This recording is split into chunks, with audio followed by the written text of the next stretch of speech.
તો દેશના પૂર્વોત્તરના રાજ્યોમાં ભારે વરસાદથી તે તમામ રાજ્યો મુશ્કેલીમાં મુકાયા છે।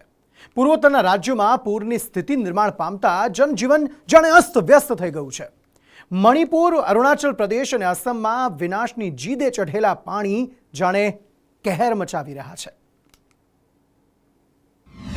પૂર્વોત્તરમાં પડી રહેલા અવિરત વરસાદના કારણે મણિપુર, અરુણાચલ પ્રદેશ અને આસામમાં પૂરની સ્થિતિ નિર્માણ પામી છે।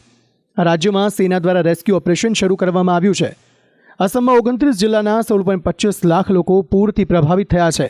પાણીમાં ડૂબી જવાના કારણે અહીં 8 લોકોના મોત થઈ ગયા, જ્યારે પૂરમાં તણાતા ભૂસ્ખલન અને તોફાનમાં જીવ ગુમાવનારાઓનો આંકડો 56 પર પહોંચ્યો છે। આસામના કાઝીરંગા નેશનલ પાર્કમાં વરસાદી કહેરની અસર જોવા મળી રહી છે। પૂરના પાણીમાં કાઝીરંગાનું નેશનલ પાર્ક ડૂબી ગયું છે અને પાર્કના ફોરેસ્ટ ઓફિસરનું કહેવું છે કે પાણીમાં ડૂબવાથી 8 પ્રાણીના મોત થયા છે।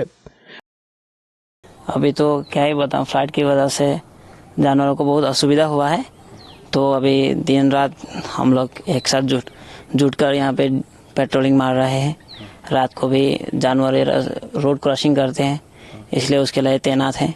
तो ऐसा ही चल रहा है अभी। આ બધા વચ્ચે મણિપુરની હાલત તો બદથી બદતર બનતી જઈ રહી છે। પશ્ચિમ ઇમ્ફાલ અને પૂર્વ ઇમ્ફાલમાં પડી રહેલા ધોધમાર વરસાદના કારણે મોટી 2 નદીઓએ વિનાશકારી સ્વરૂપ ધારણ કર્યું છે, જેના કારણે મણિપુરના તમામ શાળા કોલેજોમાં રજા જાહેર કરી દેવામાં આવી। મણિપુરના 2800થી વધુ ગામ હજુ પણ પાણીમાં ડૂબેલા છે, જેના કારણે 24 જિલ્લાના 3.86 લાખ લોકોએ રાહત શિબિર કેન્દ્રોમાં શરણ લીધી છે। મણિપુરના નીચાણવાળા વિસ્તારોમાં રેસ્ક્યુ માટે બોટની મદદ લેવી પડી હતી। બોટમાં બેસાડીને ફસાયેલા લોકોને બહાર કાઢવામાં આવ્યા હતા। એનડીઆરએફ, એસડીઆરએફની ટીમોએ યુદ્ધના ધોરણે રેસ્ક્યુ કામગીરી કરી અને પાછલા 24 કલાકમાં પૂરના કારણે મણિપુર અને અસમમાં રોડ, રસ્તા, પુલ અને ઘરોને મોટું નુકસાન થયું છે। બ્રહ્મપુત્ર નદી અને તેની સહાયક નદીઓનું જળસ્તર ખતરાના નિશાનને પાર કરતા ભારે તબાહી જોવા મળી રહી છે।